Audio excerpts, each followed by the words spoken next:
Hello दोस्तों, स्वागत है आपका हमारे यूट्यूब चैनल में। जैसा कि आप जानते हैं कि हम यूपी टेट सी टेट के जो सामाजिक विज्ञान के प्रश्न आते हैं 60 प्रश्न आते हैं सेकेंड पेपर में, एनसीईआरटी बेस्ड होते हैं। उन्हीं के लिए हम सीरीज चला रहे हैं। इससे पहले वीडियो में हम 70 सवाल तक कंप्लीट कर चुके हैं।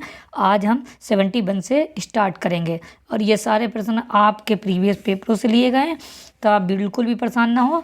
और सी टेट, यूपी टेट और बाकी किसी कंपटीशन की अगर तैयारी कर रहे हैं तब आप चैनल पर बने रहिए, सब्सक्राइब कर लीजिए, बेल आइकन के घंटे को प्रेस कर लीजिए। चलिए हम ज़्यादा समय ना लेते हुए प्रश्न शुरू करते हैं। पहला प्रश्न है हमारा कि मौखिक इतिहास को लिखने के लिए निम्नलिखित में से कौन सा स्रोत सामग्री नहीं है। देखिए ऑप्शन नंबर सी यानी थर्ड सही हो जाएगा कि एक विद्वान जो वर्तमान शिक्षा व्यवस्था पर बात करता है वह मौखिक इतिहास को लिखने की एक स्रोत सामग्री नहीं है, बाकी हैं। अगले प्रश्न की तरफ चलते हैं। अगला प्रश्न है हमारा प्रश्न नंबर 72 है कि स्वतंत्रता के बाद तुरंत बाद भारत द्वारा निम्नलिखित में से किस समस्या का सामना नहीं किया गया। क्या नहीं किया गया? तो यह ऑप्शन नंबर 4 सही हो जाएगा कि भारत, पाकिस्तान और ग्रेट ब्रिटेन में समान रूप से संपदा और कर्ज का बंटवारा नहीं किया गया। ठीक है। अगला है कि 19वीं शताब्दी के दौरान ज़्यादातर लोगों को लगता था कि शिक्षा से स्त्रियां बिगड़ जाएंगी। उपरोक्त वाक्य में बिगड़ जाना शब्द का संदर्भगत अर्थ बताने वाला निम्नलिखित में से कौन सा कथन है। तो ऑप्शन नंबर 2 सही हो जाएगा कि शिक्षा के कारण उन्हें जो शक्ति मिलती उसके कारण वे अपनी पारस्परिक भूमिका से दूर हो जाती। अब अगले प्रश्न की तरफ चलते हैं। अगला प्रश्न है 74 कि लेखकों द्वारा अभिव्यक्त एनसीईआरटी की इतिहास की पाठ्य पुस्तक के शीर्षक हमारे अतीत के बारे में निम्नलिखित में से कौन सा कथन सही नहीं है। तो यह पड़ोसी देशों के अतीत के बारे में है। ये गलत ऑप्शन है, यानी कि ये आंसर सही है लेकिन ऑप्शन गलत है। ठीक है। अगले सवाल की तरफ चलते हैं कि एनसीईआरटी की 7वीं कक्षा की इतिहास की पाठ्य पुस्तक हमारे अतीत भाग 2 में नीचे दिया गया प्रश्न कल्पना करो शीर्षक के अंतर्गत दिया गया है कि आप अलाउद्दीन खिलजी या मोहम्मद तुगलक के शासनकाल में एक किसान हैं और आप सुल्तान द्वारा लगाया गया कर नहीं चुका सकते हैं, आप क्या करेंगे। तो आप जो है ऑप्शन नंबर सी से हो जाएगा कि आप अतीत की कल्पना कर उस समय के जीवन का जायजा लेना। ठीक है। तो अगले प्रश्न की तरफ चलते हैं। अगला प्रश्न है कि बालकों में कल्पना शक्ति एवं सृजनात्मक शक्ति के विकास में सामाजिक विज्ञान का निम्नलिखित में से कौन सा विषय अधिक सहायक हो सकता है। तो इतिहास सहायक हो सकता है। अगला है कि मृद भांड भूगर्भीय एवं पुरातात्विक वर्गीकरण के महत्वपूर्ण साधन हैं, क्योंकि मृद भांडों की सहायता से विभिन्न संस्कृतियों की पहचान की गई है। अगला प्रश्न है प्रश्न नंबर 80 है कि संगम काल की प्रमुख तीन शक्तियों जो चोल, चेर और पांड्य के मध्य संघर्ष का मुख्य कारण था, क्या था। तो उपजाऊ नदी तट वाले भूभाग पर नियंत्रण की आकांक्षा। ठीक है। अगला प्रश्न नंबर 81 है कि सैंधव सभ्यता की नगर निर्माण योजना के संबंध में निम्नलिखित में से कौन सा कथन असत्य है। तो जो कथन असत्य है वह है ऑप्शन नंबर 4 कि सैंधव नगरों के गृहों के अधिकतम द्वार तथा खिड़कियां मुख्य सड़कों की ओर खुलती थीं। क्वेश्चन नंबर 82 है कि निम्नलिखित में से कौन सा महात्मा बुद्ध के उपदेशों का सार नहीं है। तो जो उपदेशों का सार नहीं है वह है अच्छे जीवन के लिए इच्छा एवं भोग विलास का परित्याग आवश्यक नहीं है। ये जो है वो सही नहीं है, क्योंकि यही जो था उनका मानना था कि अच्छे जीवन के लिए इच्छा एवं भोग विलास का परित्याग आवश्यक है। ठीक है। नेक्स्ट सवाल की तरफ चलते हैं। नेक्स्ट सवाल है हमारा कि एनसीईआरटी की इतिहास की पाठ्य पुस्तक हमारे अतीत के बारे में निम्नलिखित में से कौन सा कथन सत्य है। तो उपरोक्त सारे कथन सत्य हैं। मैं एक एक करके पढ़ के आपको सुनाता हूँ कि बहुत से अध्यायों में रोचक जानकारी युक्त तो अतिरिक्त जानकारी बॉक्स में दी गई है, ये भी बात सच है। एनसीईआरटी की बुक में इस तरीके से आपको देखने को मिल जाएगा। और मेरा आपसे कहना है कि आप एनसीईआरटी बुक का अध्ययन ज़रूर करें। किसी भी छोटे या बड़े एग्ज़ाम को क्रैक करना है आपको, तो आपको एनसीईआरटी बुक का अध्ययन करना ही होगा।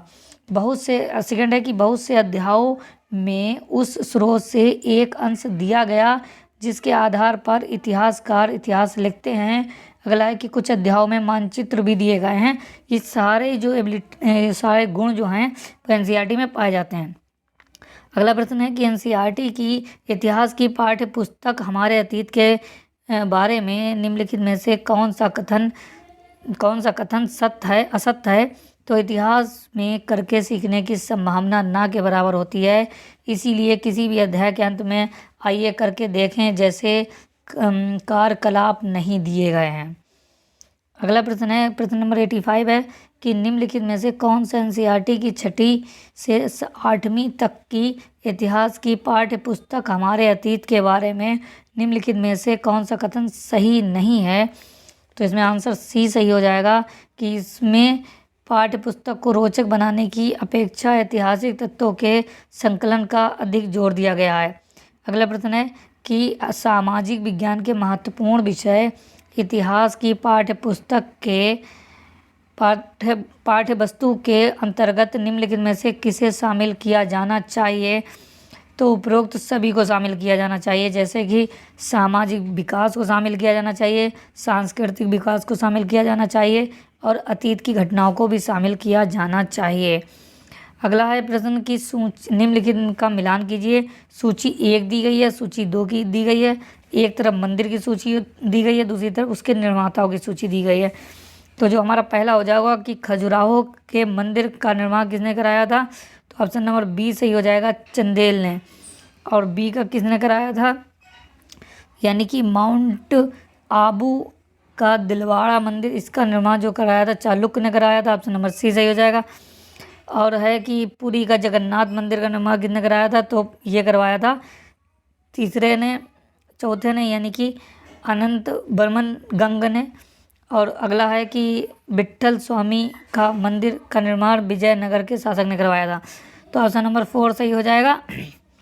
अगला प्रश्न है कि सेम वैसे ही है कि सूची 1 दी गई, सूची 2 दी गई है और एक तरफ मंदिर दिए गए हैं और दूसरी तरफ उनका स्थान दिया गया है।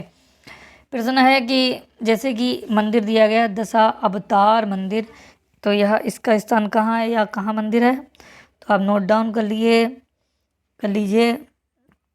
इसका एक काम कीजिए मुझे कि इसका आंसर आप मुझे कमेंट बॉक्स में कमेंट करिए। नेक्स्ट सवाल की तरफ चलते हैं। नेक्स्ट सवाल है हमारा कि हड़प्पा सभ्यता के संदर्भ में निम्नलिखित में से कौन सा कथन असत्य है। तो जो कथन असत्य है वह है कि सिंधु घाटी सभ्यता से गाय अंकित मोहरें सबसे कम संख्या में से प्राप्त हुई हैं। अगले प्रश्न की तरफ चलते हैं कि निम्न में से कौन सा कथन असत्य है। तो जो असत्य कथन है वह उत्तर वैदिक काल में स्त्रियों को सभा में प्रवेश की अनुमति थी, जबकि ऋग्वैदिक काल में ऐसा नहीं था। अतीत की जानकारी के लिए हम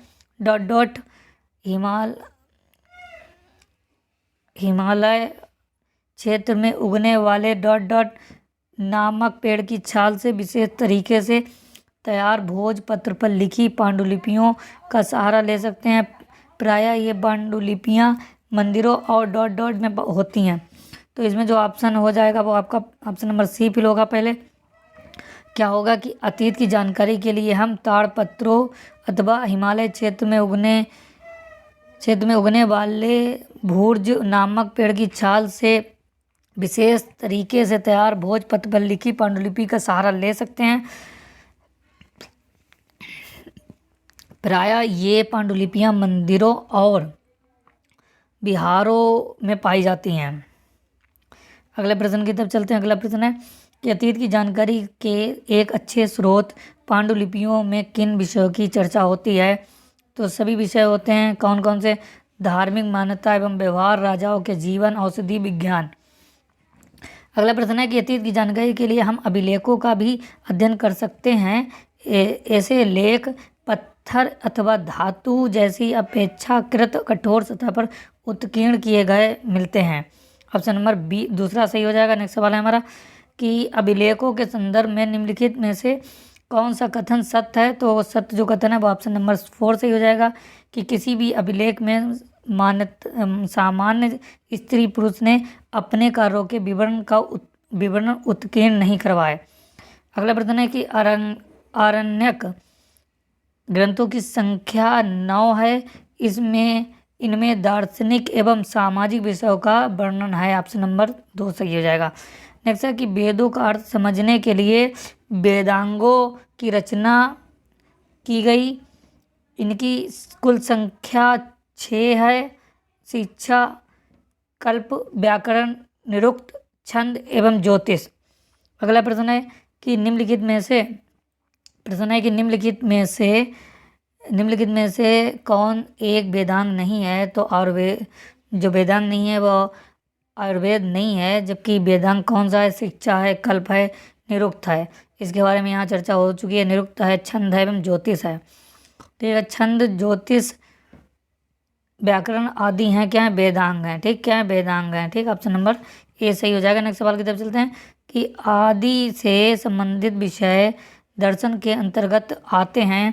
तो आत्मा, परमात्मा, जीवन, मृत्यु आदि से संबंधित विषय दर्शन के अंतर्गत आते हैं। ऑप्शन नंबर दूसरा सही हो जाएगा।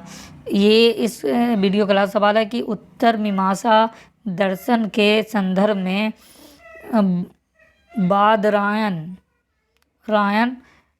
हैं क्या है? इसका ऑप्शन नंबर सी सही हो जाएगा। आई होप कि आपको वीडियो पसंद आया होगा।